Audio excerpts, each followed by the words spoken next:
Today we're going to disassemble this AVX. We're going to tear it down and we're going to build it up from scratch. I'm going to show you what I've done to make this one perform a little better than a stock one. So all we're doing here is we're just going to remove the declination axis. Unlike most videos where they take the whole mount head off, they take it off of the tripod and they've got it out of its cradle.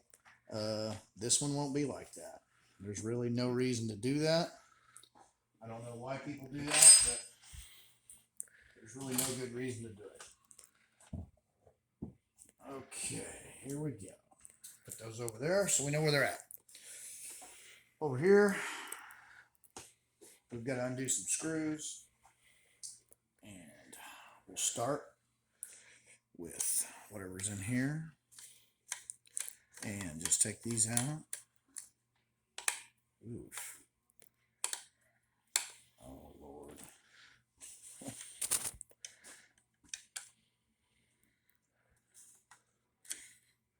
think I put some of the wrong ones in there, I do believe.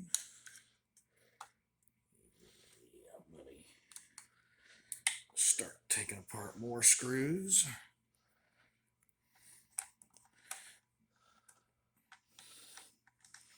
I'm sure I'll drop a few along the way.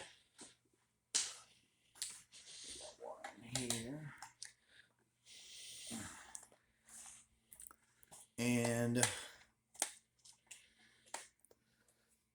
most people break the bottom cover on the RA axis. It's real common. This cover down here gets broken. I'm no exception. I too will break it. I have broken every single one that I have ever done. Oh, I missed one. There we go. And I actually got to the point where I don't try to not break them. They all break. There's no reason to try to get around it. It's not a bad break. It doesn't really affect the performance or anything. All it does is this is a little piece that goes in the center. Like it was built that way. It comes out into wherever the other piece went, right here. I got one more screw to take out. And it should be right over here. Until this old girl's seen some moisture. It gets pretty dusty and a lot of moisture in the observatory. It's not uncommon for it to get saturated. Alright. So there's the bottom deck cover. That's how everybody breaks it. Pretty much everybody does that. You can take your time and avoid it, but I don't think it's actually worth it. I don't think it's worth it to take the time to avoid it.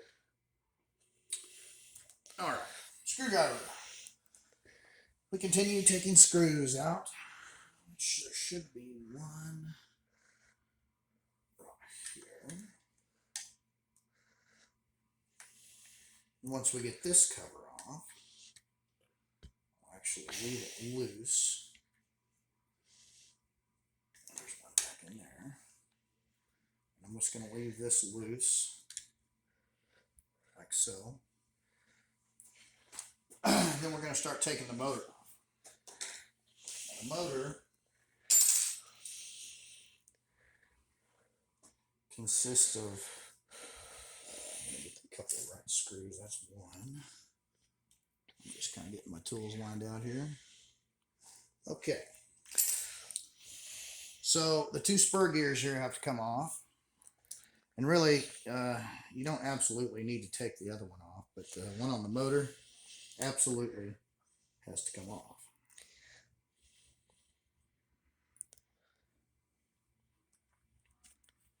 Okay. You just undo them a little bit. Remember their orientation. Mark them if you need. And grab my other deal. Like this. And it don't do no good to try to mark these. We'll reset the gear mesh when we come back together. You do need to be careful not to strip these. These do strip kind of easy. And it's best to have a Allen wrench with a ball type head. makes it a lot easier. So some of the kits just have straights, and they work okay. Nothing wrong with them, but the ones with the little ball heads work better, I think, anyways. Once you get them out a little ways, most of these will come out by hand pretty easy. Once you get them past a certain point. There we are. And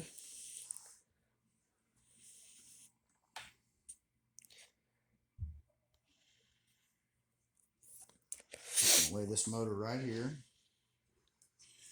and we'll take the last screws out of the side cover where the motor control board is. In the first gen AVXs, these motor control boards were notorious to fail. They had a lot of problems with them. AVX kind of got a bad rap for a while. Here's that one. And this guy. There's one. There's two. All right. And then I'll just take the whole motor and the control board, and I'll unplug the encoder and take this all out as one unit. And there's the motor control board and the motors. We could go through the motors. I've put metal gears in the gearbox up in here. If you take these three, or the two screws off, there's a set of gears inside there, but honestly, I don't think we need to do that. I never was able to get definitive reproducible advantages, and this is a budget build. So we're going to keep it simple, and we're going to keep it down to business. I will talk about this encoder for a minute. This encoder, oftentimes when it goes out, it'll throw an error code on the hand controller, and sometimes it's actually just the wires that connect into that little Molex connection. So this is the index mark. This hash in this wheel goes through here, and when after you PEC train it, when it says seeking index mark, that's the mark it's looking for, and that's how it knows to go to that mark to start its 10-minute worm cycle. So when you PEC train it, that becomes an important thing. But yeah, it's a cheap encoder. So let's see. Now we can tilt it up, and we can easily see the 3 adjustment screws for the worm mesh. This is where everybody gets a little scared. And really, it's really bulletproof simple. But what we're going to do right now is we're just going to take it off, because we want to show you how it works. So let me find my correct Allen. And we just take it off. And you don't need to mess with the center one at this point. You just take these two. And then there's going to be 2 more. If I can get my fingers to work. There'll be 2 more. And I'll lay these in a spot where we lose them. That way we have to dig for them later, because it's important that you lose stuff. Otherwise, it's too easy. Now, this one's kind of hard to see. If you can see the end of my Allen wrench up here, there's a bolt on this side and a bolt on the other. And we're going to undo those. Okay? So, now I don't know why people want to take the whole head out of here. I recommend not doing that. Don't undo this and take it out of the head. Not unless you want to fight with it for, I don't know, 30 minutes. Just don't. There's no reason to. There is some good mods you could do to maybe shore it up a little, but that's not going to be in this video. I should be able to retrieve that. It's sliding down. Yeah, there it comes. It's like a little slippery slide. I'll put that over here for the worm. And there's one on this side as well. See if I can get out of the light here, but actually see what I'm doing. Yep, there we go. So, the worm's going to fall off on us at this point. And let's see if I can get it all the way out of here without losing anything. Should be I've added washers to this worm. This is, I call it a cushion worm. It's not really a spring, well, not washers, but O-rings. And that's what makes my mount a little different. As you can see, this screw,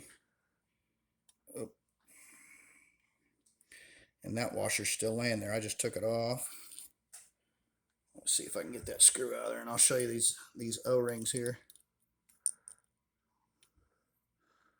All right, there it is. All right, and this, I'm just gonna peel it off if I can. I got it. All right, so there's my washers. I'm going to explain what those do as we reassemble. But those of you who know what I do with an AVX already know what that means. So I've actually had this apart. It's pretty well lubricated. The grease is clean. One thing I do check for is end play. Lateral force this way and, you know, back towards me. So, and I don't know, you mechanics, if you ever ran valves or anything like that, there is absolutely no, there's not even a 10,000th probably of a play. There is no play back and forth. It should be able to roll freely without cogging. I notice a lot of stock bearings that you buy, and I will have bearings I highly recommend to put in here in a link below the video. To set your end play, when you seat those new bearings, those stainless steel, preferably ABEC 5 rated bearings, you'll use a small wrench and cinch it down with this. Make sure you have to take this off, take your encoder off. It's very simple. There's 2 set screws on this. It all just falls apart. You can actually replace the entire worm for like 20 bucks from Telescope Services if you ever decide you have a bad worm, but that's pretty rare. But yeah, no, it's super easy to set. Just when you do, make sure there's no back and forth play, and make sure it doesn't feel like it's cogging. And it's going to freewheel, but it's also not going to sit there and like totally be like a Hot Wheels car and just keep rolling. But it will freewheel.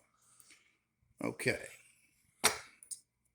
Let's go to the back of right ascension, or we can see kind of how this is all looking good. The grease is good. Everything looks good in here. Main guts. So there is 3 set screws on every AVX mount. And this hole right here is the only access point to them. Now, some people add more stuff, different bearings back here, and they get carried away with stuff, which is awesome. That's cool. I like seeing that within the community. But you should be able to roll it. Oh, there's one. And you can feel, and you've got to, let's see, you got to loosen these old girls up. And here in a minute, I'll guarantee you I'm going to pause this video because I'm probably going to cuss getting this ring out. So now I'll move on to the next one. There's 2. Because they're a pain in the butt. Some of them, not all of them. Some of them. Yep, there we go. If you back them out too much, they will scrape on the walls of the outer shell of the housing. What we're trying to do, let me just make sure I got these. What we're trying to do is get this ring out. It's like a little nut. Yeah, I don't want to go too far. All right. Preferably without boogering anything up. Okay, let me test the waters and see if I can move it. I've banged on this one. I'll need a hand up here preferably, if you get one. Yep, you're good. All right, so we're back. You can tell I've had this apart a few times, and I never have the right tools. A lot of times I'll take a hammer and get this going around. Just make sure you undo the 3 set screws, but not so far that the set screws are protruding out and hitting the housing, the outer housing. So they can't touch the inner ring. Let me just take this out one piece at a time and kind of explain everything. They have to be out of their holes, which I know the lighting's not super good here, but you can see them in there, but not out so far that they actually come out and protrude out, because they'll start rubbing the outer housing, and you'll fight with it. You're going to cuss at it. You won't want your mama around. So I'll lay this over here, and we're going to start tearing into the good bits. This is the back side of my right ascension axis, which is in there pretty good. Let me go like this. There we go. That's part of it. There's another part. There should be one more. People's like, huh? One more? There's not one more. Oh, yeah, there is. One more. There it is. And there's the back part of my build of right ascension. So what I have here is a bearing with its cups. And rather than a bunch of plastic crap, I found it was making metal shavings in here when it was new. So everything rides on bearings. And if for some reason one of these seizes a little bit, then this just keeps on rolling, or vice versa. There's just less chance. And boy, when you put these down and roll them, yeah, they roll good. Some people will say, and that goes like this, basically. So there's the ring, and I just lay the whole stack down like it came in. Now that's not stock, but the description will have what I've used here as far as part numbers and all that. So what I found is the back of AVXs, a lot of people tell you, well, just loosen the ring a little bit. What happens is it gets to walking around. It'll actually start wallering this hole, this housing hole, out. And when it does that, things get bad fast. So what I've done is alleviated some of that by using an Timken brand bearing. It's an, oh, I've got the number over there. I say it all the time. I'm tired. I can't think of it right now, but there is right ascension. And there's nothing fancy or special about it. It just works. So make sure when you drive in the race or the cone, it has to go all the way in. It should be seated all the way down against the bottom. And I see a lot of people get carried away with like cleaning this up. They take this grinder with a die grinder and try to polish all. It doesn't do any good, guys. It really it doesn't actually do any good to do that. So don't do that. It doesn't make no sense to. There's no reason to do that.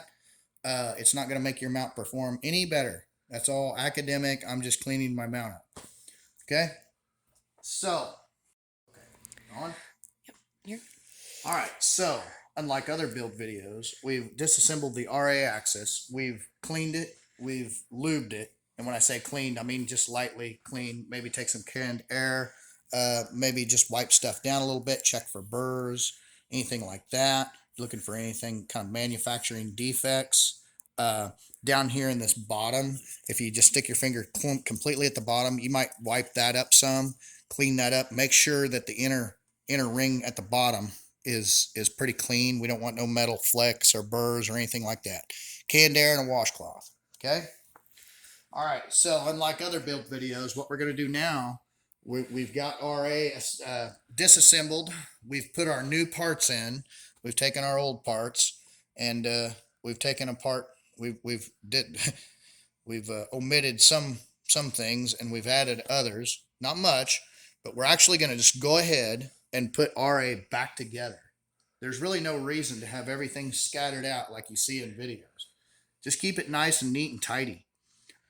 So what I do is I just take this, I'm just going to stick it back in here, and now I'll take my other stuff, my stack. So we'll put a needle bearing, and it goes flat in there, nothing else. And then the next bearing right on top, and then the retainer ring right back on.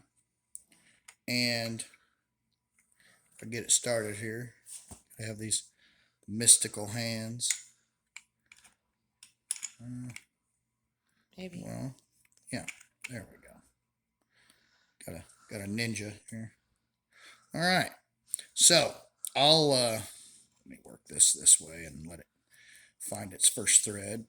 Nope, I think that was it. Nope, let me work it. I'll tell you what, rather than watching me fuss with this, oh, there it was. That's what I was looking for. Basically just back it off until I hear the first thread click, and I know I'm on square. We're not going to cross thread it. You screw it in, and I'm going to show you how to set this and how to not over tension this. It's very important not to leave it too loose, but not get it too tight. And it's easy to tell. If you'll notice, I'll take a screwdriver here as a pointer, and we'll put our index marks up here so you can see. If I pull in and out on this and there's any play, that is no bueno. That means we got to keep going. I'll find a holder there for my screwdriver, and we'll turn her some more. And now I still got some. See, still moving in and out. So I'll put a screwdriver in there and do some cussing.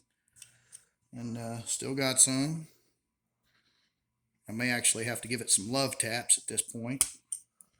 Still got a little. Let me grab a handy dandy hammer, and I'll have my cameraman put a hand on the other side there, and I'll just give it some kind of little love taps there. You can tell we're all about using the proper tools here. And give her a wiggle in and out. Still got a little bit, so we keep going. And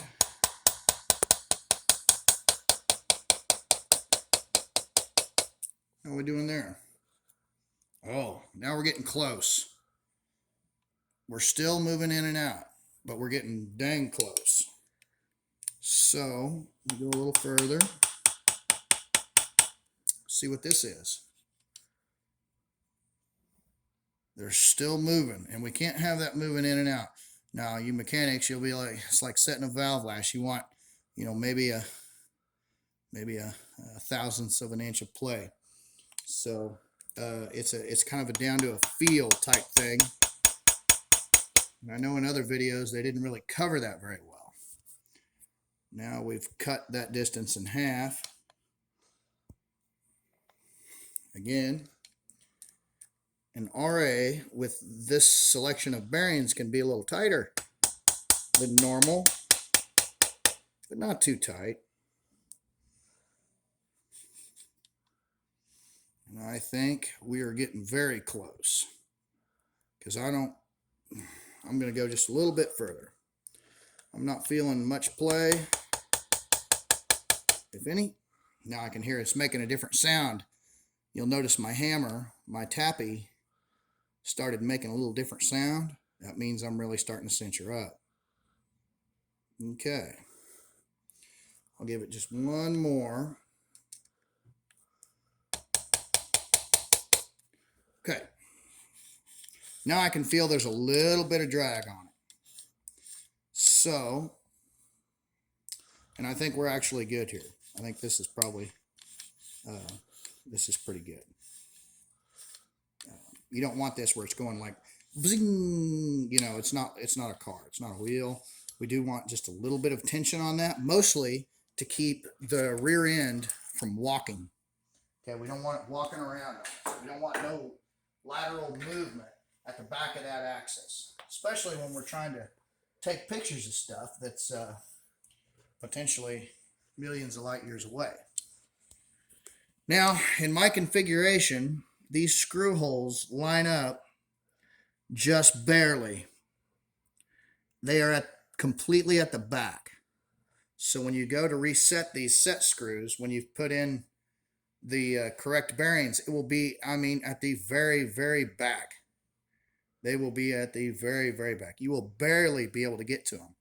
And if they are out too far, you will not be able to get to them. So if they are protruding out when you put that in too far, you'll be like, dang it, I got to take this whole dang nut off again. You can see, I got to take the whole dang nut off again and get in there. Because if those aren't kind of in the right spot, you can tell I'm cutting her close. But I've done no modifications to the mount. Aha. So there's no dremeling stuff, no. This is just straight part swap. Straight part swap. No milling. No special tools. Case of beer. Cloudy night. And a weekend. With a handy friend. And you will have yourself a much better mount than what you started with. And I say that for a couple reasons. One, yes, the parts help. But two, when they manufacture this at the factory, I don't think they really care about being really precise.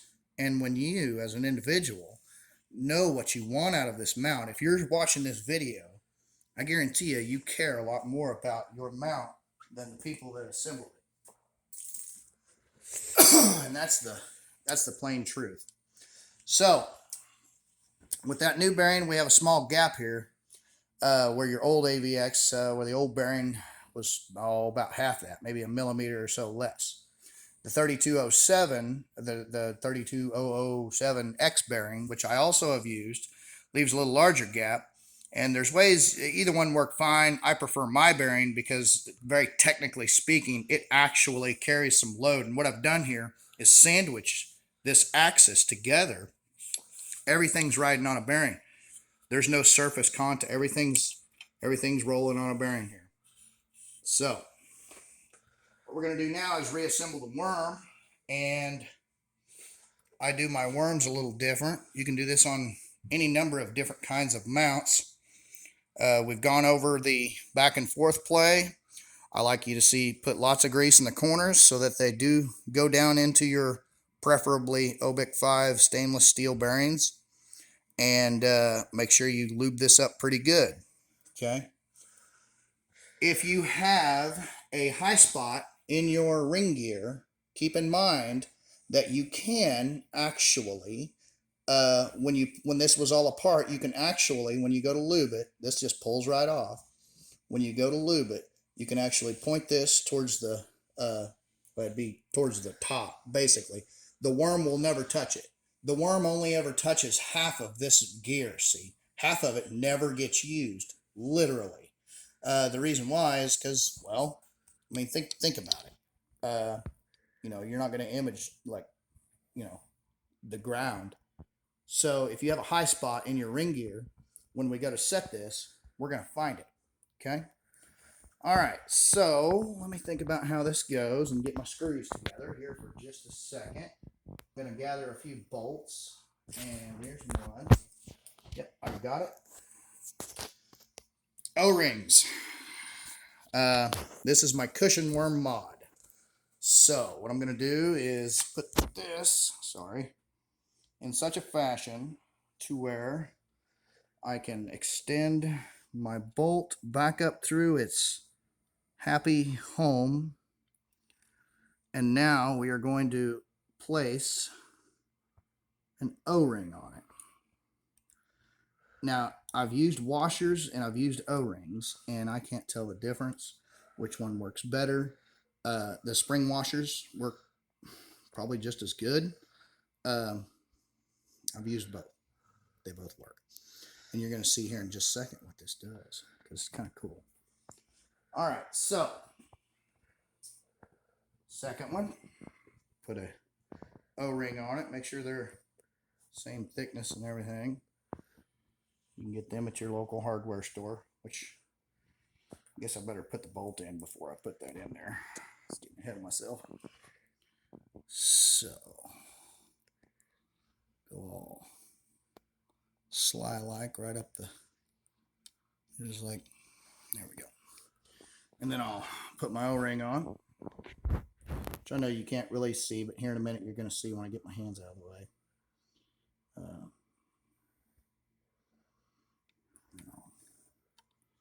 Rotate that and just kind of thread it on, because that's a pretty tight fitting little O-ring. And it's not too big a deal as long as they're the same size. We're going to mash them down pretty good anyway. Yeah, I should be able to let go of that.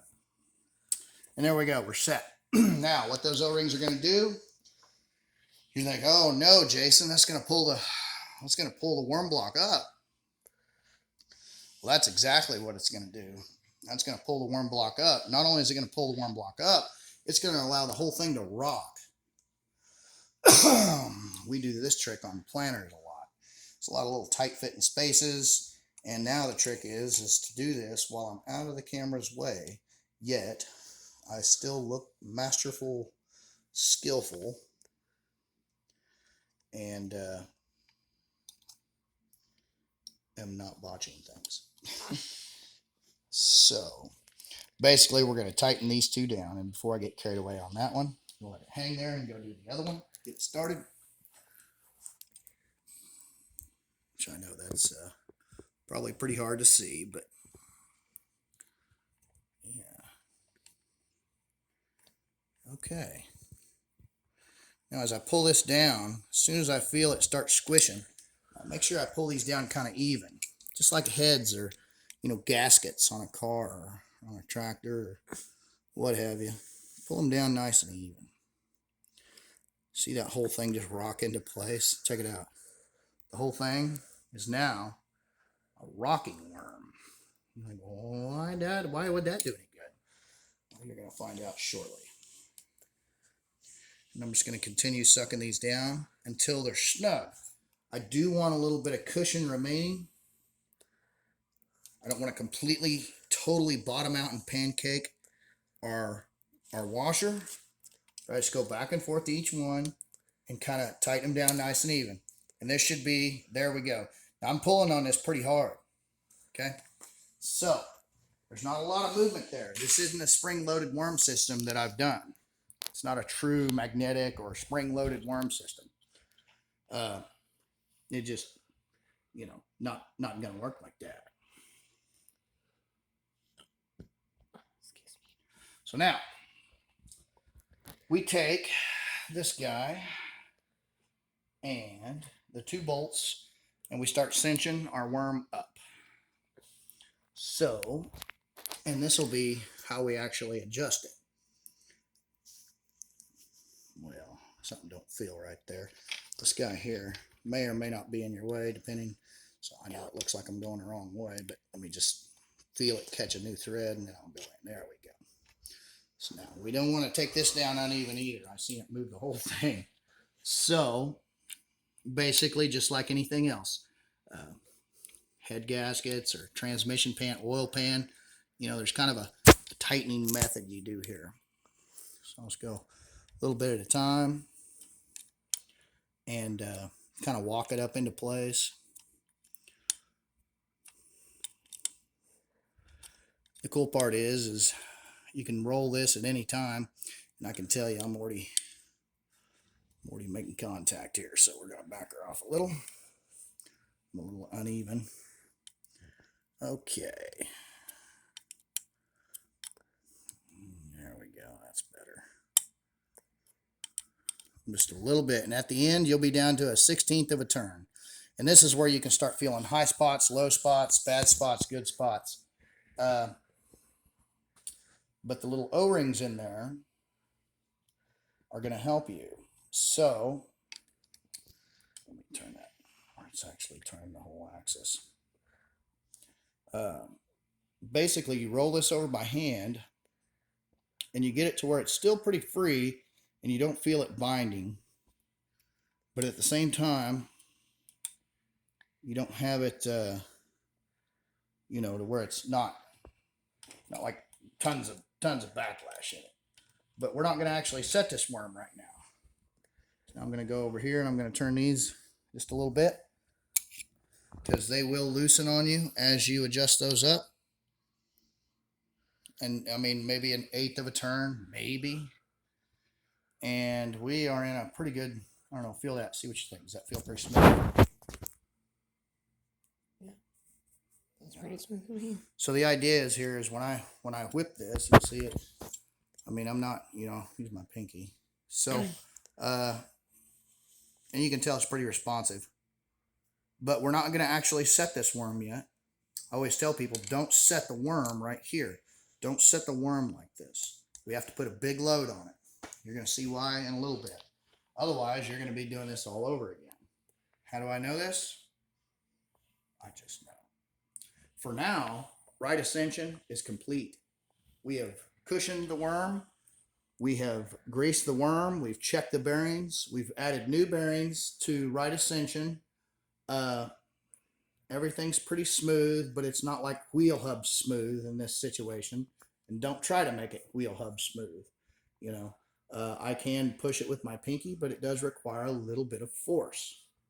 Okay, so for now, we're going to move to the next thing on this and deck, and we're going to build this mount up with no motors. Okay, so we'll be back in just a second. All right, I wanted to stop and talk a little bit about these 3 adjustment screws again. Now, as you cinch these 2 up, you'll notice it gets tight. But you'll notice just a minute ago, I actually went back around and did these 2 again. What happens is they'll get loose on this. So you kind of have to make an iterative process of tightening these 2 down, and you'll feel this get a little tight. Go back here and feel those. Once these ones with the O-rings start getting kind of tight, stop. You'll use the center screw to push away, to bring this entire block away. It pushes away from the gear in there. And these 2 want to force it in. So while the 2 outside screws here want to push the block towards the worm, they want to suck it together, this one here actually keeps it from being able to go any further. So it's almost like a set screw. It's almost like a stopper screw.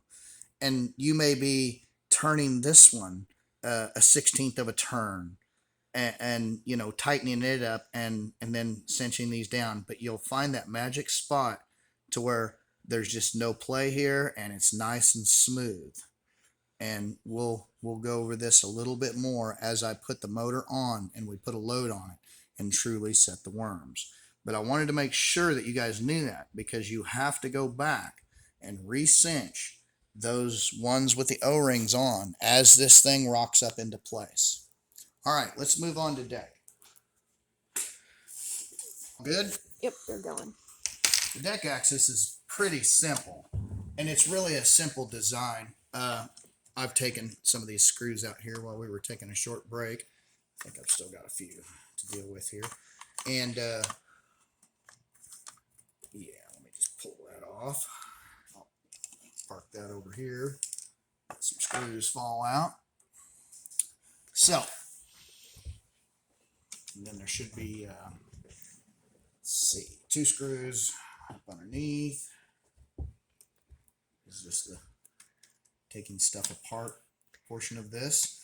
A lot of you guys probably stopped watching because really all you wanted to know was RA. You think there's maybe nothing to do in deck. It's going to be real basic. Where you're about to see when I pull this thing apart that it's not the same. It's not the same as most decks. I've actually added a bearing. I used to not do this, but I've kind of gotten to where I've found a happy medium where I do, and I feel confident in telling you how to do it, that you won't screw it up. I used to not tell people to do this, and you don't have to. It's not mandatory that you do this, but if you truly want the this can actually change this from a 5-10 year mount to a lifetime mount, potentially, assuming you don't have any electronic failures of any kind. And really, I need to take this spur gear off first. The bad thing about the AVX, and I do love this mount for its money, it's a great mount. But there's an amateur hour you're about ready to see here. There's an amateur hour. Oh, boy, that was pretty good. You don't have to take the spur gear off, move it out of the way, proceed with removing the motor, and we just start undoing screws. Again, we're not going to worry too much about marking them in any way because we're going to reset this probably much better than they did from the factory. And keep these kind of separate because we will be using these again shortly. Now, the whole thing wants to move on me a little. Once I get it broken free there, it usually gets a little easier. These screws are easy to strip.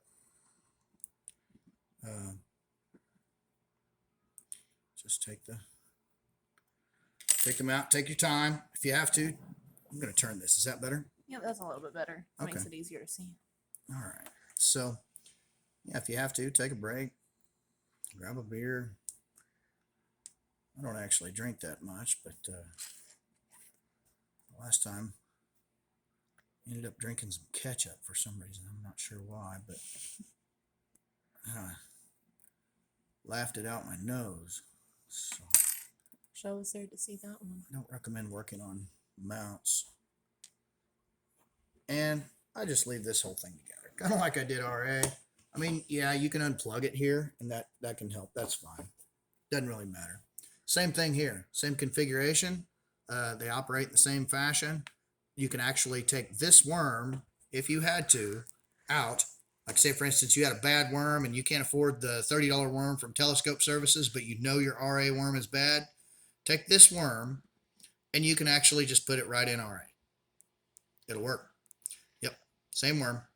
It's the same whole thing, actually. The little mounting bracket for the encoder is different.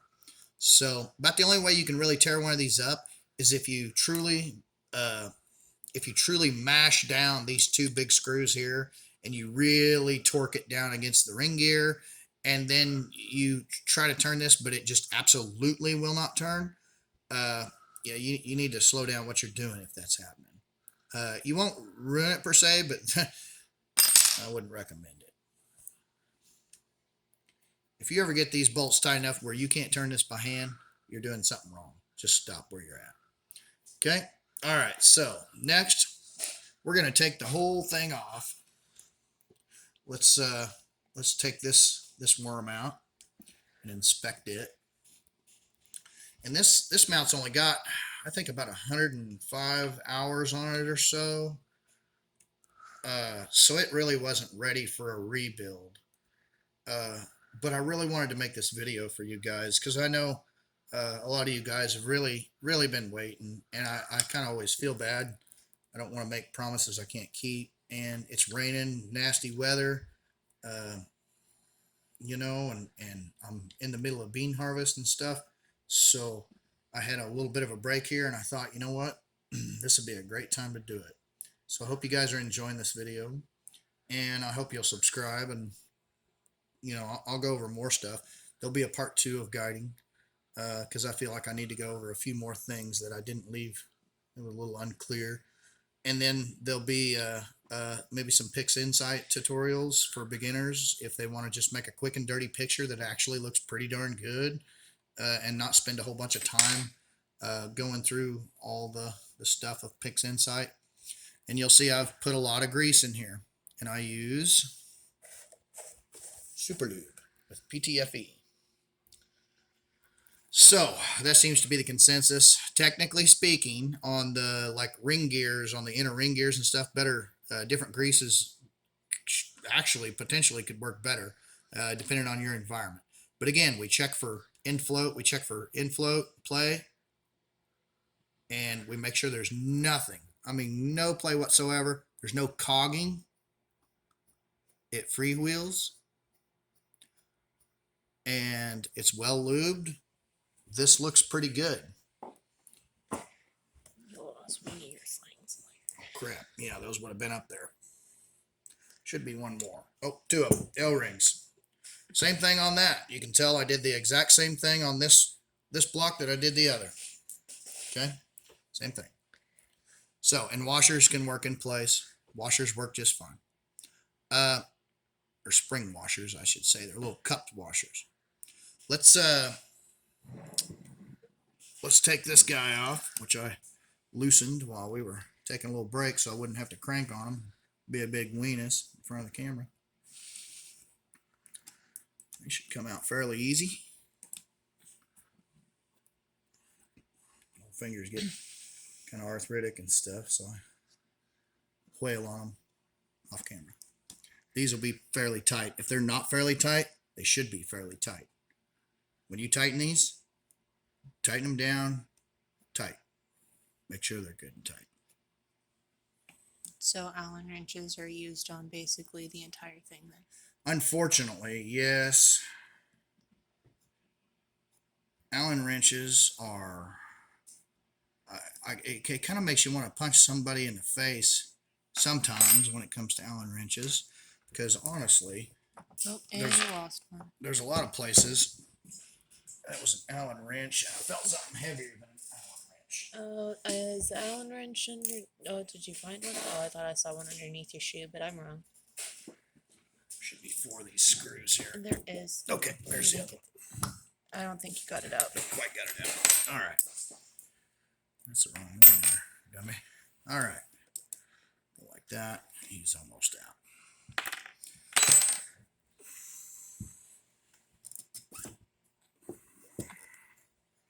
That really kind of just slid out of there. Kind of. Yep. There's deck. There's actually a little plastic ring in there. You can relube that. There's a hair in there. Gosh. I think it was McDonald's or something. It's got to help lubrication. Oh, let's say you can barely see the ring in here. Yeah, Oh, it's just camera. it's a plastic little ring. You can there leave we it there, or go. you can pull it out. But if you pull it out, I'd just relube it and put it back in. Okay. Yep, you can see it now. All right. So I'll set this aside. That's And next, you'll want to clean your worm or your ring gear. Sorry. And when you slide, you can actually slide the whole thing up and off. If you didn't have And greasy you want to hands. put a thin layer underneath. See, there's a plastic piece, and that'll go back in. But you'll relube all of this area. But when you do, you'll actually want to wipe it off. You'll want to lube it and then take a paper towel and give it a single firm wipe. Just wipe it all away.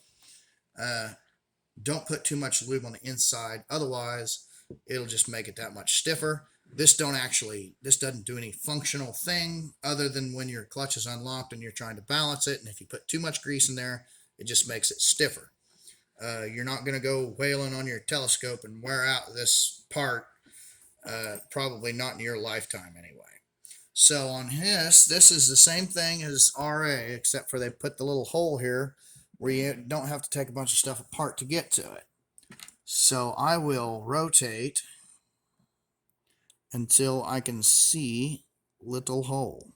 And I can see the little hole there. There'll be 3 of them. Just like the other one. Yep, just like the other one. And you don't want to back them out too far. Again, they'll rub on the outer housing and you'll be like, oh, get it. And it won't be no fun. Then you go until there's the other hole. We undo this one. And then there's the other hole. 3 of them. Oof. Okay. There we are. Now, I will take this. And this is the part where we'll see if I can get this. Yep, it's gonna come off. I may have to wail on this a little bit, so I'll put it on a flat surface and just take something. I don't care if you use needle nose or or whatever it is you use. Just don't stab yourself, or if you've drank too much, that might be a good stopping point for you. Maybe call your wife in and have her do the actual work. Okay. Because she'll love that. Well, mine would do it. She'd be like, get out of the way. All right. Probably. As this goes, it ideally will get easier to turn. There we go. I'm well lubricated here, so well, not me well lubricated, but my hands are well lubricated. Well, your hands are a part of it, so. Yeah. Okay, so now we got the ring off, and there's a plastic piece right there. It's always there. Make sure it's all well lubricated and clean. Is that a piece of grass in there? Lovely. I got a magic trick for that. Let's see what we got here. Make sure you dump nuts over the place.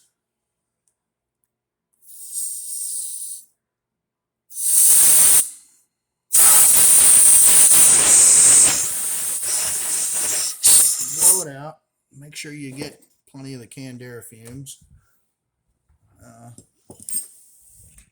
Yeah, that looks a little dirty. I might wipe that off. Out here, everything gets dirty on a farm. There's just nothing. You can't keep dirt out of stuff. You can't keep water out of stuff. The observatory is, you know, it's not like super tight, but it's also not like super loose either. I mean, you walk out there and it's just, everything's dirty, you know, you can't help it. So this basically is the beginning of the joke of the AVX, and this is where everybody says AVX sucks. Well, yeah, this is probably one of the worst. This deck axis is probably one of the worst problems with it. One thing I would like to see, and I would like to experiment with if I get time, is putting actually an angle bearing on this deck axis on the back side, because what I've done here, that's different. Added a bearing. Description will be below. You guys, a lot of you know, I've already told you that you can do this. I used to not recommend it, but I do now. I've kind of figured it out. Yeah. So I'll give it a wipe down and kind of clean everything up a little bit, re-lube everything. Just give everything a good general cleaning. You can use your fingers to apply the grease. Make sure you kink that. That helps. Yeah, no, don't kink any of these. And this is another amateur hour from Celestron. They give you this little dinky O-ring right here, and the deck axis actually rides on. I mean, this is a load-bearing deal here, and so that's kind of a joke. That's not a good idea. So what I did was, instead of this taking all a bunch of downward thrust, I put this bearing in here, which actually takes some of that off. And does it make it smoother? Marginally. But is there less shavings when I pull deck axes apart after several hundred hours? Yes. So I believe it is actually benefiting the mount in a meaningful, helpful way.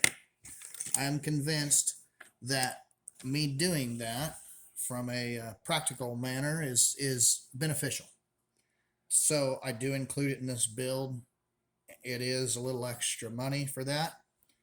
But I do recommend people do that, if nothing else, then just to make your mount last a little bit longer. It may not help with much, but it does help a little. So clean that up, re-lube it, put it on there, do all that good jazz. And I'll just dab a glob of this stuff on here, and let me just give it some juice. And I just use my fingers and go along and put a coating on. And get another little dab here. That's probably pretty excessive. Probably. This guy out of the way. Just get both hands in there and just lube her up, you know. I mean, there's not going to hurt anything. So you can't really over lube this portion of it. It's just, there's no such thing. Do lube the bearing good. This bearing is special because you will have to take a Dremel and you will have to Dremel out the inside of this bearing, and you can see how close to the needles it actually comes. but it does not move into the bearings themselves. This bearing is complete, intact, does roll, does work. Do not go. There's a lip right here. It turns to black on every AVX I've opened up. And from the silver to the black, there's a small lip. Do not Dremel past that. Make sure that it will ride right there. Don't go past it. If you go past it, you failed. Take the bearing out, carry on, order another bearing if you want. But I'd put it back together and run it while you're waiting on your other bearing if you. There we go. I got it. Yeah, if you have any kind of problems there. Get a little burr up there. But, all right. So, that's the deck. And general relubing, making sure everything's clean. Down in the bottom, making sure this ain't got a bunch of stuff in it. That's kind of important. That's where this bearing here is going to end up riding. It's going to ride right on that flat.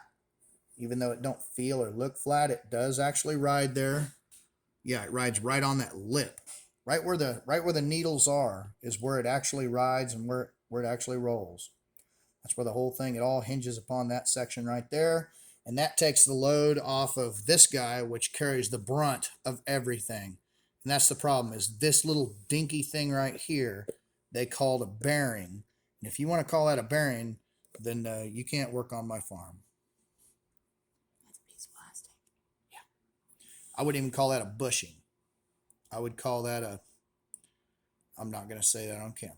All right, so, and again with deck, as you turn these, you know, lube, you can pull this apart, put lube in there, lube it up. But if you get too carried away, be aware that you're going to, it's going to be a stiff axis, you know. And I'll tell you what, I'm just going to wipe that down. I'll wipe it down while I got it here, because it'll not do you any good. Put a good coating of grease on it, and then just kind of wipe it down. So I'll go like this. I'll get a good dollop here. And we're just going to start, and I'll just kind of work the whole thing. Thumb and forefinger just go around in circles. And I can tell you, people are like, yep, that's the right amount. That's good. Yeah, it looks good. But honestly, what you really want to do is just take that and now just wipe it off. Because you do want a coating of grease on there, but you also don't want it so thick that it no worky. So if you get it too thick, it'll just be that much more difficult for you. All right. And then putting these back together. Delicate situation. Yeah, sometimes you gotta give them a little love. You might have to twist it a little. Just go down nice and easy. Put them flat on a table or something. You know? All right, and that's how that works. That's the deck axis. What we're going to do now is completely reassemble the deck axis. Just move a few things over. Got a really greasy table. Yeah, I know, right? So, think. What am I going to do first? Well, what we're going to do first is we're going to go down with it like a so. Preferably without whacking anything. We're just going to nice and easy let it work its way down. And I look for you know, it's not seated yet. There we go. Now it's seated. And that bearing being in there, and if you actually look, which it's kind of hard to tell. Well, right now everything's slipping and sliding. But the bearing is actually rotating down there. It don't rotate a lot, but it does rotate some. It is carrying, there it's rotating. It's carrying some load. It just takes some of the stiffness, some of the stickiness. But this axis will never, ever, ever be the same way as the right ascension until someone takes the time to figure out a bearing that can go in here and actually do some good. And I think that would be really simple. I could probably just get online and I could probably take this up to my John Deere factory, John Deere store, and we could actually find a bearing that would fit over that. It's just a matter of going up there and doing it. I think you go to if you have a cool automotive store, And I don't mean like an AutoZone or one of them people you go in there and they don't know what they're talking about. Just go in there and take this with you and be like, I need a bearing that fits over this. Pull the calipers out, you know. And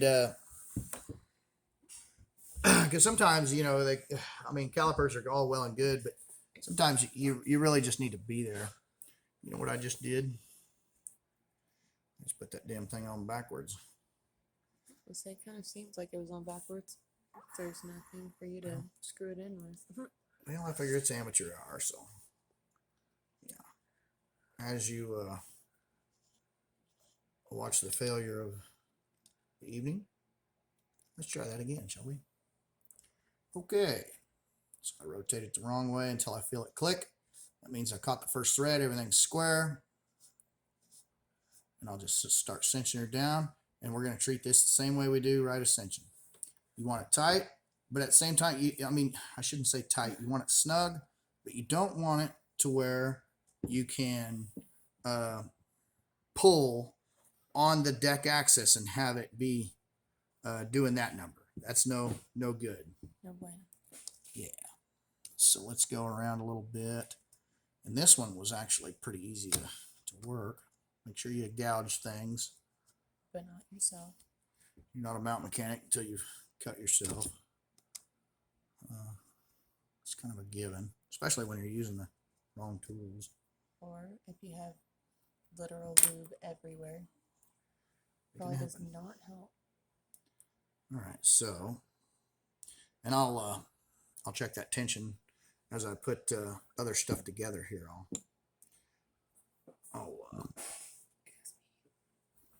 We need to be able to actually check tension.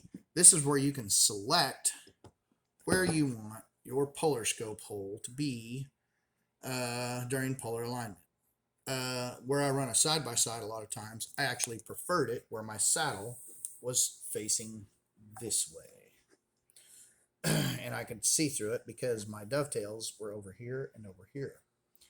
But now that it's not on a pier, I probably won't run a side-by-side near as often. So having it turned 90 degrees might be good. I might like that. Line the holes up, put some bolts in. There we go.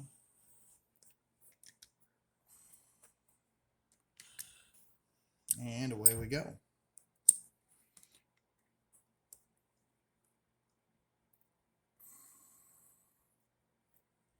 All right, as things get more lubricated, this becomes more of a challenge. And with this deck saddle on, I will continue cinching up the actual axis, the actual nut on the bottom. You don't want it too loose because then it'll go walking on you, just like I talked about right ascension.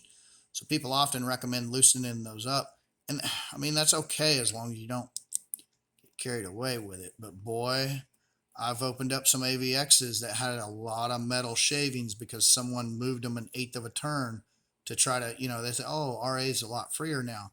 And when I open up the right ascension, that whole back deck there is walking. It's walking around, and you can't have that. You will tear your mount up. I mean, can you get by it? Yeah, I kind of know how to fix it. But if you haven't done that, you don't want to experience it. Okay, so now I can literally lock, and now we are locked. Lock my clutch. I'll just stick it up here like so. And, well, let's check it play. So I'll pull and push. Damn, I'm good. Check it out. There's nothing there. I mean, that's actually about right. Probably sounds loud on camera, but it's really not. Yeah, no, that's good. All right, so back to our set screws. Our set screws are maybe little dinky things here, and we cinch those down and put a little force on those, but don't get carried away. you know, it's easy to get carried away on these. And boy, when you mess up an Allen head, you know, it really messes things up. It can really make your life miserable. Sorry, I'm kind of rotating here on you. I can do it left-handed, but I don't really want to. Next, and we'll cinch that old girl up.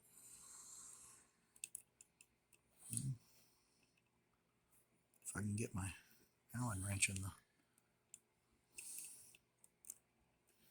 proper spot here. Here in a minute, I'm going to have to. All right. Sorry. This lubrication is messing with your. It's messing with my feng shui here. All right. Let's try this again, shall we? Is that a bit better? Yeah. Now I can feel her tightening. You can tell I'm giving her a little torque there. And then, next, right there.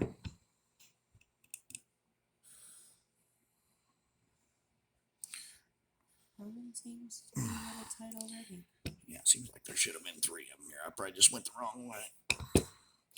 That or it was a mystical tightener. It was a mystical tightener. Okay. Since I tightened the other ones, it tightened up on me. All right, now we're ready for the worm block. I'm going to unlock the clutch. That way, yeah.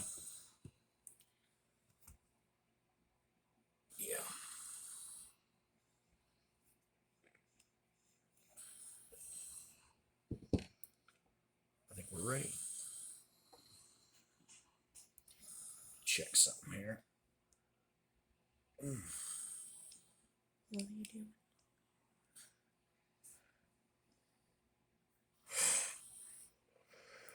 Well, I would think that I would be able to move that. Well, yeah, I guess that's going to move. It is the central location. Okay. Got a fourth. Worm block. Lubed. We checked our inflow. We've installed new bearings in it. A wrench and a screwdriver to set our inflow. You can see that this one even has the little screw hole for the encoder. So they're all just a mass-produced, HEC 5, AVX. I don't know how many mounts use this worm, but it's several. It's quite a few. Same way with a EQ6 or a lot of the Chinese manufactured mounts. They all use some of the same parts. A lot of people don't really know that. It's not really common knowledge until you go pull them apart. So here is where we start again. And probably the easiest way to do this is just to show you the exact same way I did on RA. That will be this bolt. So we'll put this guy, oh, nope, I'm going to go up over here. And then O-ring. That one seems to be a little bit bigger. Yeah, I think that one got stretched out a little bit. When's that? Is this it? I don't know. These are your. I think they're all the same size. They all look the same to me. And, yep, that's going to fit over good. Yeah, I probably should put the correct O-ring on, but I'm gonna ride with it, live on the edge. We'll see how she guides. I'll bet you she guides okay. It's not just the build that makes an AVX perform well. It's knowing how to guide too. And there's so many people that don't really know how to guide.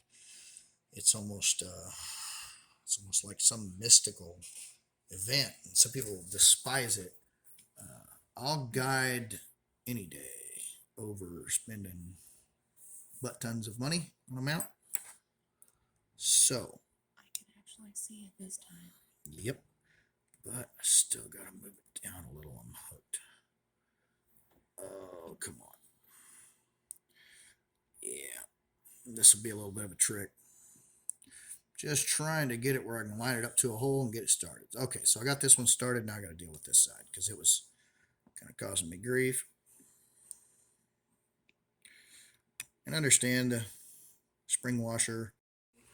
Okay, lost camera there for a minute, but basically all we've done is put these two screws, we've cinched them down, and as we cinched them down, we were basically feeling this is the amount of backlash that I've left in this worm. And remember, as these came down and this got tighter, I had to go back here and cinch these down a little bit. Now, if you look closely, it's hard to see in the video, but you'll notice there is a gap underneath this now. We have elevated this just like right ascension. We have elevated this this whole worm block just a little bit. We have elevated it. So this amount of backlash in the worm right here, that's very, very, very low. In deck, now see there's a little more. And I roll it around and find different spots. There's a little bit, you know, and you can roll this around and find what's best for you. But find a high spot and learn to live with it. You'll get rid of most of it, which I can probably take this down just a little more. And just that tiny bit right there, that was too much. Right there. It's literally like maybe a 32nd of a turn at this point. Let's try it on this side. That's better. It was that side. And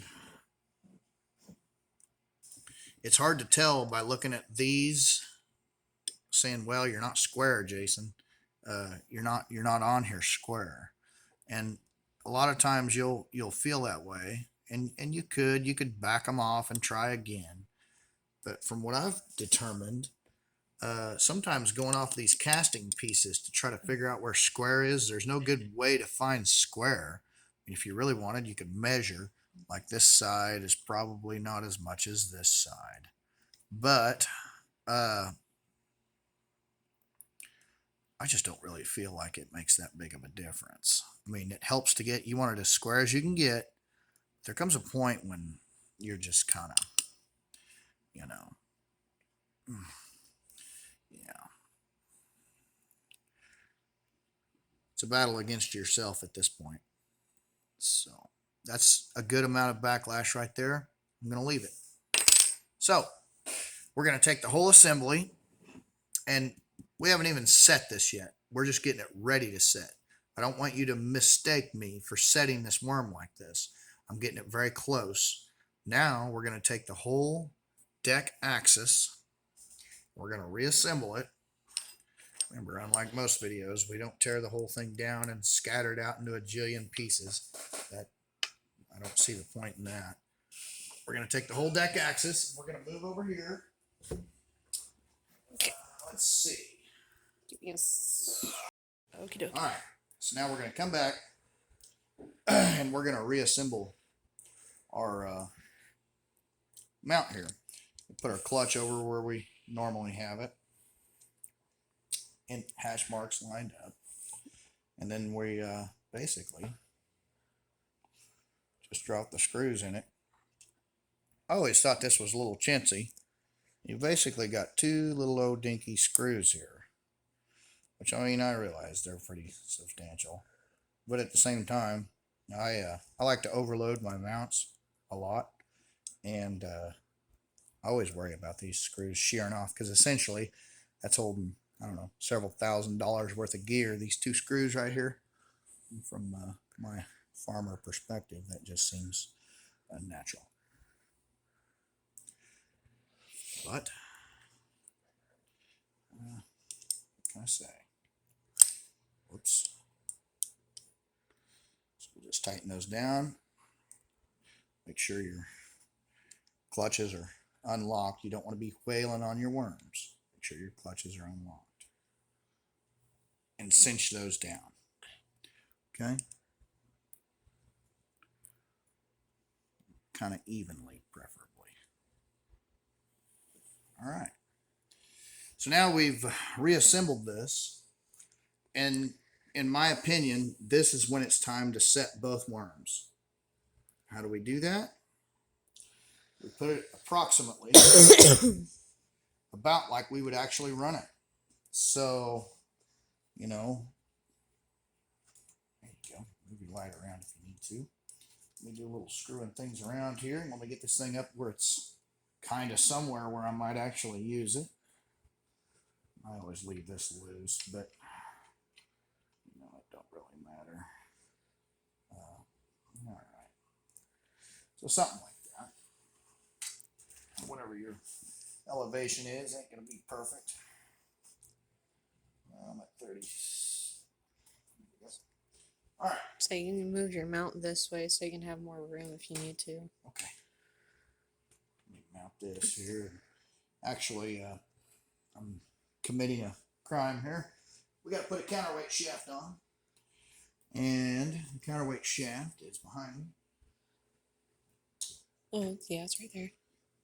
Counterweight shaft. You want me to move this whole thing over under the Oh, light? so if you want to, that's up to you. Okay, we'll move it. Oh. How about like that? There we go. I think that'll be good for the light. If this piece rubs, you need to fix it. When you screw it in, it shouldn't, but if it does, fix it. You can use a washer. There's a couple little tricks you'll find online. Mostly first gen AVXs did that. You don't see that much anymore. But if you see it rubbing, that's a problem. You need to solve it. And I like for it to be tight. I like for it to be very, very tight. Okay. Let's put a little weight on her. We get some weight on her. I'm use an old weight off of a. We got kind of a light load. I suggest putting your heaviest scope you have on, or the heaviest scope you're actually going to use. If you have a C8, use a C8. If you have a C11, use a C11. If you got an 8-inch newt, put an 8-inch newt on there. So while I feel like this 71 millimeter quad is probably inadequate to task, it will work. It's about 10 pounds with a camera. This little quad's heavy. It's kind of a heavy dude. Why don't you just slide it in there like normal people would? Yeah. My wife asked me that all the time. All right. Here we go. So, yeah. That's definitely, deck's still pretty stiff. And if you don't like how stiff deck is, easy there. You can still, you know, this is a good time to undo the counterweight shaft and back that nut off just 1/8 of a turn. Come up here. But I'll tell you, as the grease works its way around, because we just re-lubed, this thing will lax. And I can tell already it's getting better.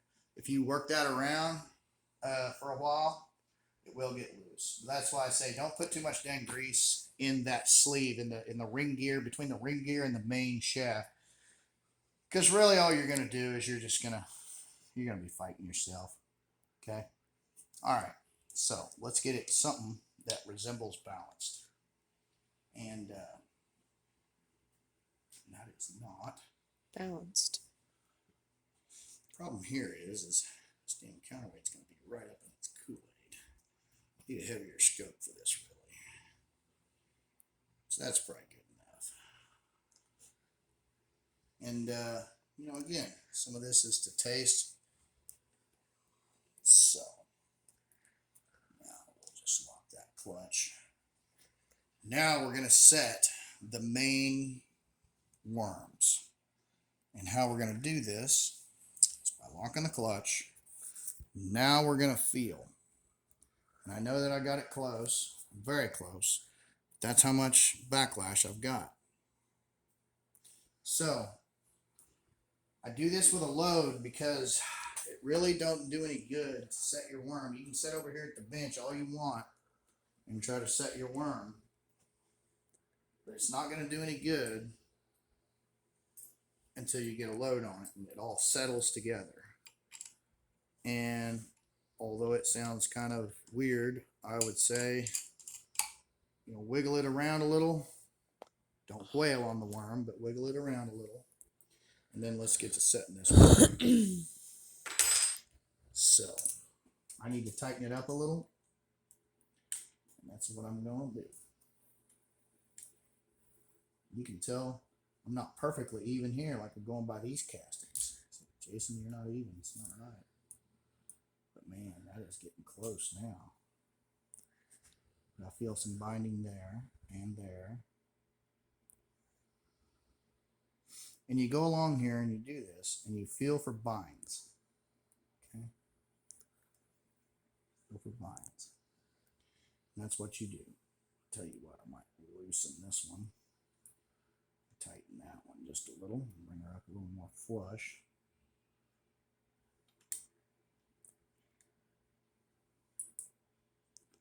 Now we're getting better. Ooh, too far. See just that little low turn, how that made a difference? Now we're very, very close.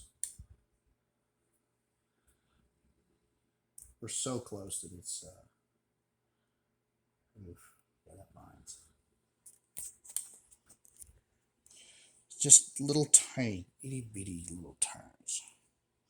That was the wrong way. There. Okay. Try backing that one off a little. So now I've introduced a little bit of backlash, and there's where it starts. Okay. Now look for tight spots. I just rotate it by hand. Look for tight spots. And that's really all there is to it. You just keep going, and you might rotate this thing all the way around. And if you find a high spot that's real bad, but there's none, there's no other high spots around, then remove deck, take RA right there. The ring will be up front. You'll remove deck, and you'll literally take the whole ring gear, rotate it 180 degrees to where that bad spot is facing where it'll always be pointing at China, and then or wherever you're at in the world. Might be facing the United States. I'm gonna snug these up just a little bit if they have any play in them. So I made some adjustments. Sometimes when you make an adjustment, always go back and double check these. Okay. Yeah. And I'd rather see you leave a little bit of slop than have it too tight. Every time. Every time. Rather have it just a little bit too much slop than not enough. And see, by me, when I started adjusting those, that allowed these to free up a little bit. And now I'm back to here. So we're going to continue cinching down.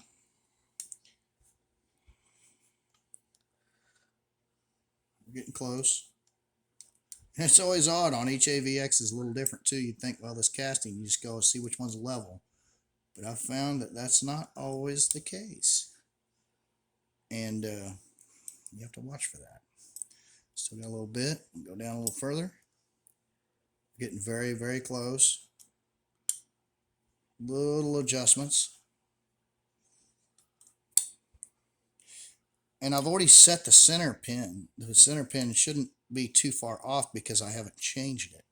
But ideally, you may actually have to move the center one. You may be backing it out a 1/16 of a turn and then turning these in. See, because that center pin acts as a pivot between the two. It is stopping these two from pulling the worm block further in. It's the stopper. It's like the set screw.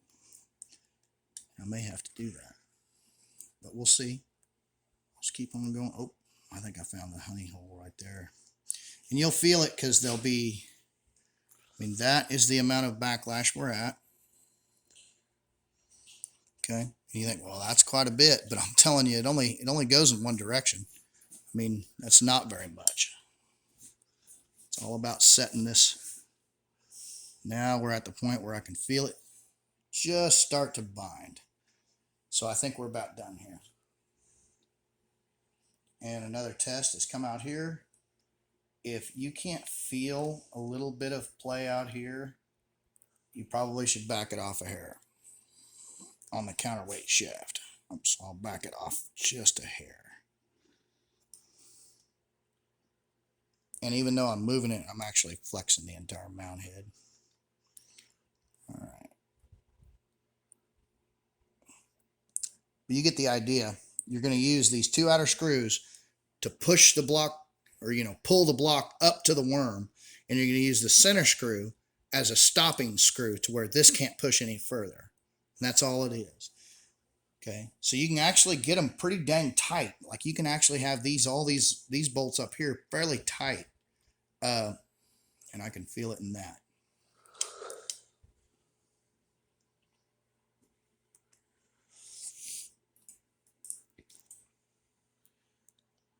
So now, wherever I go, it should feel pretty good. I think we're all good. At least I feel like it is. Yeah. And I can tell there's actually a high spot in this worm. I've gotten the bad part of the ring down towards the center here. That's okay though. Not too worried about it. Just keep rolling it over. Feel it bind. If you feel a large section of area bind, then move that area. Move that ring someplace else. Yeah, I'm just feeling too much binding. Have to back her off a little more. There we go. Try that. There. No, it's not. So what I'll have to do is I'll actually have to adjust my center screw. So it was a little out of adjustment. Let's see, I believe it's this one. Okay. Yep, that one.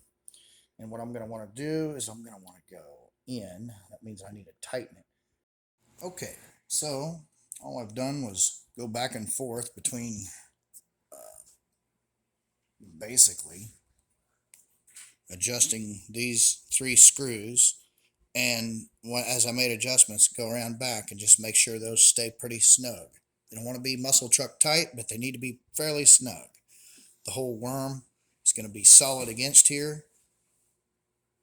It's not moving, but it does have just a fraction, just the slightest moment of play. So when I turn it, or let it do that, basically this is going to freewheel, and I have very, very little backlash. When I come out here, I'm actually flexing the mount. You can tell, I've got just a tiny bit. So, and always leave it too loose. Don't get it too tight. You'll just end up taking it back apart. Okay. You can deal, especially in RA, you can deal with it being a little loose. You cannot deal with it being too tight. Deck is the opposite. If you leave it too loose, you'll have a bunch of backlash. But at the same time, you can get it a little bit snug, but it can be a little bit tighter than RA. But I'm talking minuscule amounts. We're not talking anything hardly measurable. So it's just little tiny bits, little bitty amounts. Okay. So at this point, we're actually ready to, we've completed this. We're going to work up here. We're going to do the exact same thing. And I can tell I'm just going to cinch it down just a little bit, and then we're going to reinstall the motors. Once we reinstall the motors, that's pretty much it. All we got to do is set the spur gears, make sure those are okay. I'll give those a little bit of a snug. Whoops. And I can tell you that there was probably just about right, actually. Sometimes I'll go up here and twist.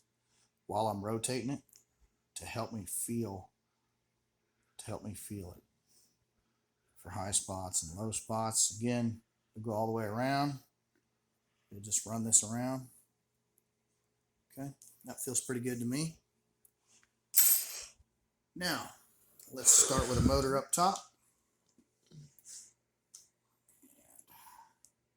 We'll just kind of lock things in place here. Let's round up our stuff. Which will be this guy. And he's got 3 screws that go along with him. I only start with 1. And I'll need the correct, get my stuff together here. Make sure you got this correct Allen wrench. Yep. Load your Allen wrench. Pick up your goods. Move it along. Right over here.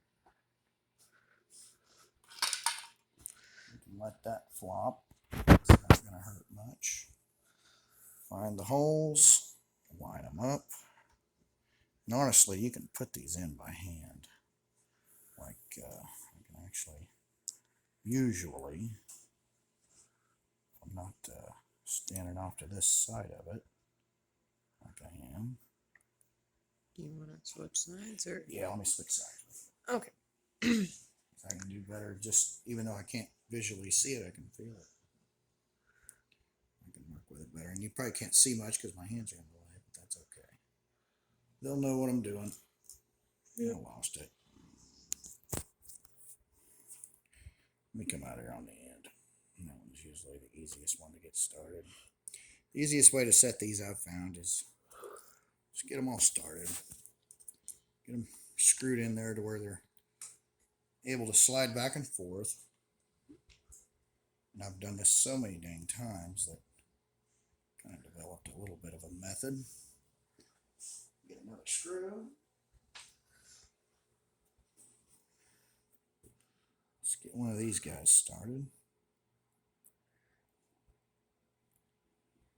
Once they get started in there, that one's in there, and that one is almost in there. Okay. Let me just take it and give it this spin down.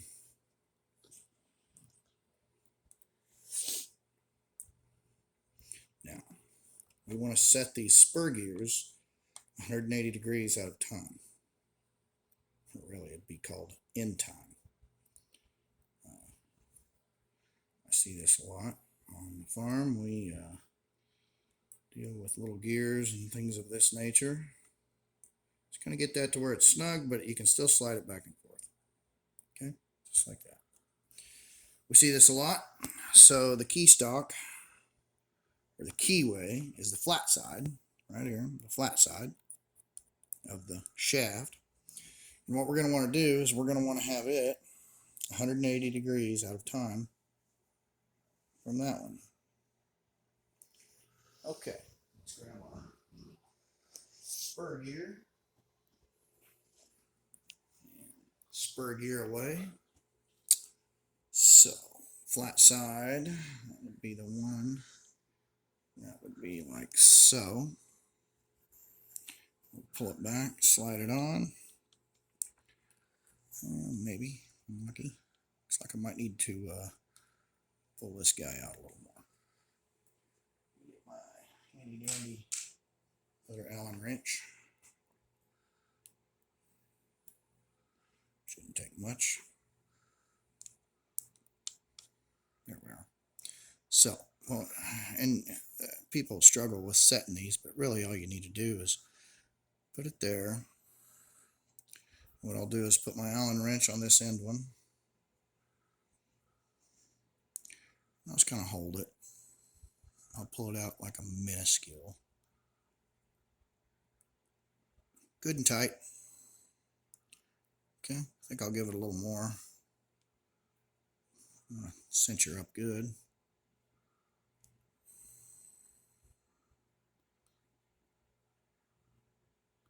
I can feel the slightest amount of play in that. So I'll hold it. All good. Come in here, tighten that one up. Oh, don't do that. So no strip zone. These are easy to strip. Then we make sure that we are still out of time. Because I probably was just moving the shaft there for a while. That's not quite out of time.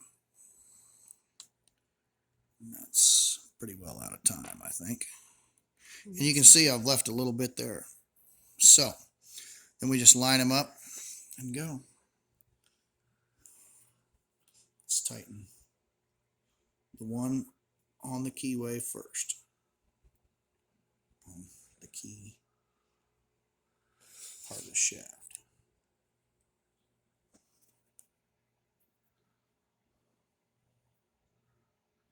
Okay. Got that one. And yeah, you can see there's still just a minuscule amount of play there. And that's what we want. And we'll tighten the set.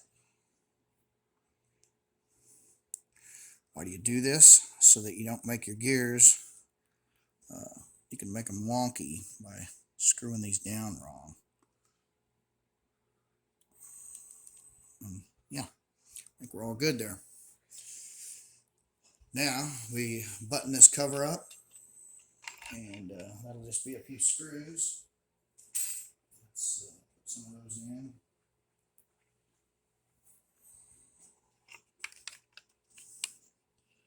There's going to be one down here somewhere. That seems like an awful long screw. Somewhere along in there. Yeah, whatever that is, I ain't liking it. I'll say there's tiny ones over there, is there? Screw number 2. Let's do this number. Just get it up in there. Put it on in. There we go. And another one over here. Put this guy in over here.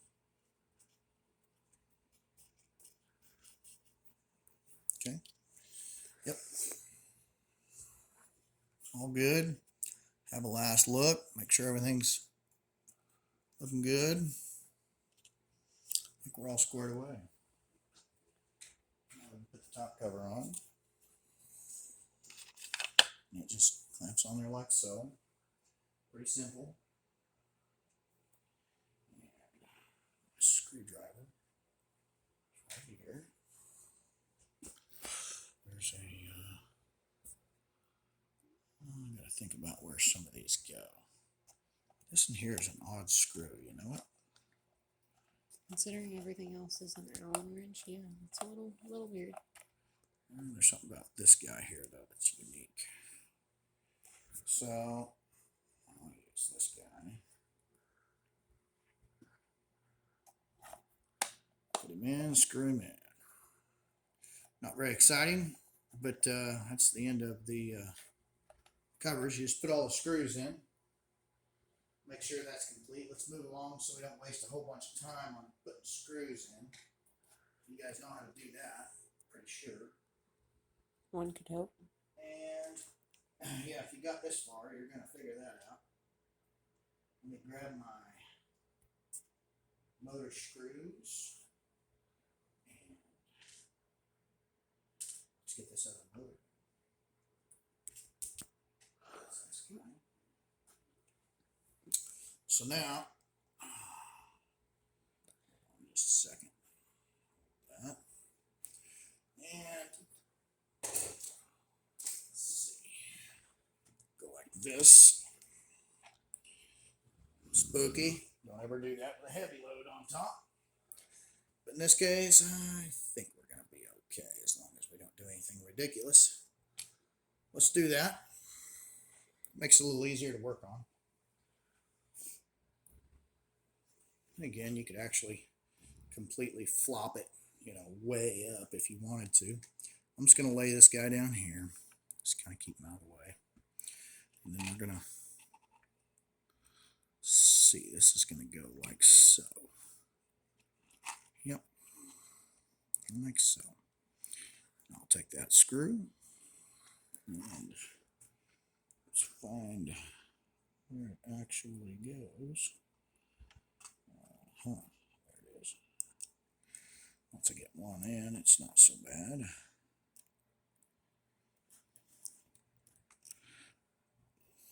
Okay. There we are. All right. We'll just leave that hang there for a minute. That's fine where it's at. Next thing we're going to do is we're going to get our screwdriver back out after we've hung it. And we're going to put in a few screws over on the cover, so it's not just flopping around down there. You know what I mean, boss? So we always plug our encoder back in. Make sure it's well seated. And then, so if you have your cover on the right way. yeah, getting a little tired.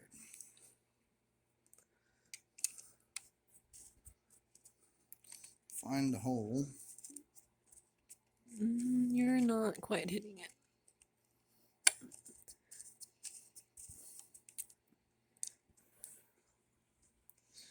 Put a few screws in her.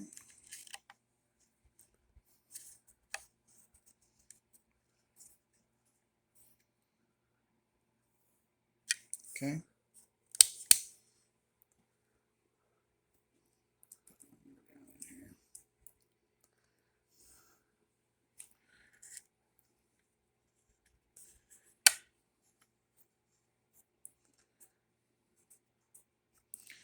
One down there is kind of an important one.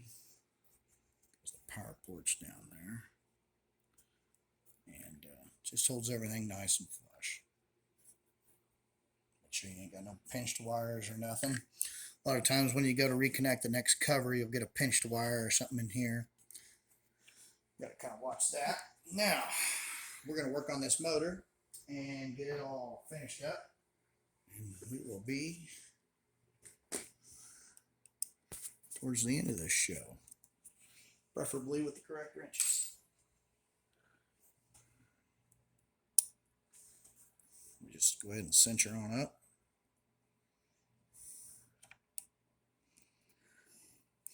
And let's get the other ones in there.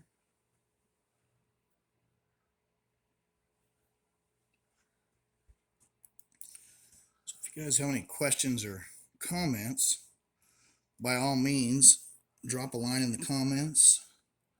Let me know what you think. If you know where some improvements can be made, I know where a whole bunch can. The thing is I really wanted to keep this build not experimental. And I wanted to show you a build that I use and actually have made work on multiple mounts. The spring washers, O-rings, they help. I think they help. They do a couple of things. They give a minuscule amount of flexure, even though you may not be able to feel it with your fingers. That minuscule amount can help in meridian flips. When you don't have to balance on the other side of the meridian flip, when you don't have to rebalance your counterweights, that is nice. Overall tracking is improved just because you've upgraded the bearings and now you can balance easier. Okay, need to tighten these up a little.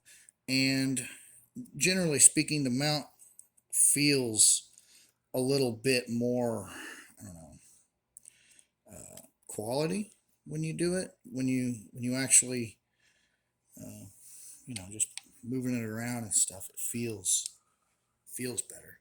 It's quieter. So now we've got all three of these on here. We're ready to put the spur gear on. Spur gear and a little bitty dinky to make sure that it is seated properly. Make sure we get these out just a little. And again, we're going to want to time this. We know this one's up like so. We're going to go about like yeah. And we'll go like so. Put it on something like about like that. And we're going to put it up in here. And then I'm just going to get the correct tool.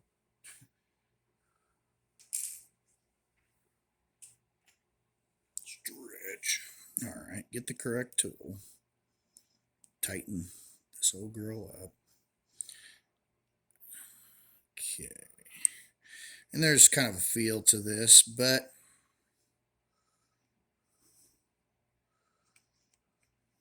I like that. See, I'm just wiggling it on its shaft. I'm not actually moving the motor. So if I can do that, I'm probably good. All right. Let me tighten these guys down.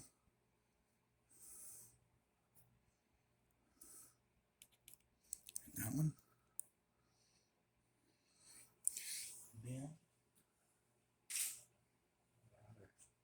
Allen wrench. And here we are. Like so. We are not in time. That is closer. I'm going the wrong way there. Got little hairs on my fingers now.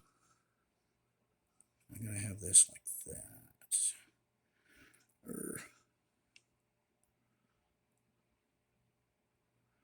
That's probably pretty close.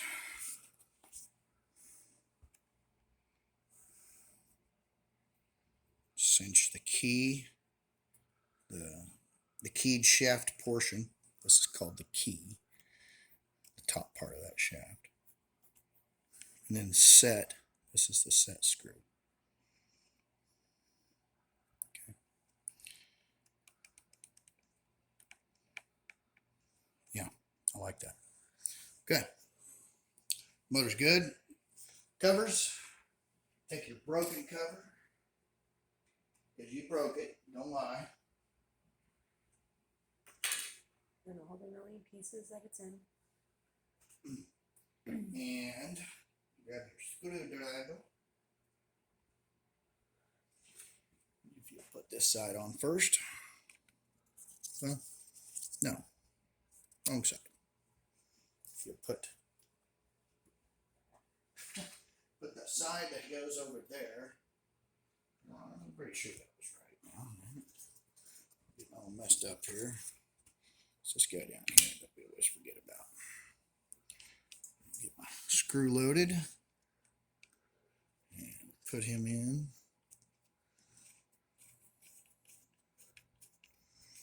Then take your broken RA cover and install it. That part of it anyways. That one first. What's that? I said that one first. I do it that way. Yeah. This one has the same little type of screw here on it. And this is where wires can get pinched. You got to watch. Make sure you don't pinch no wires.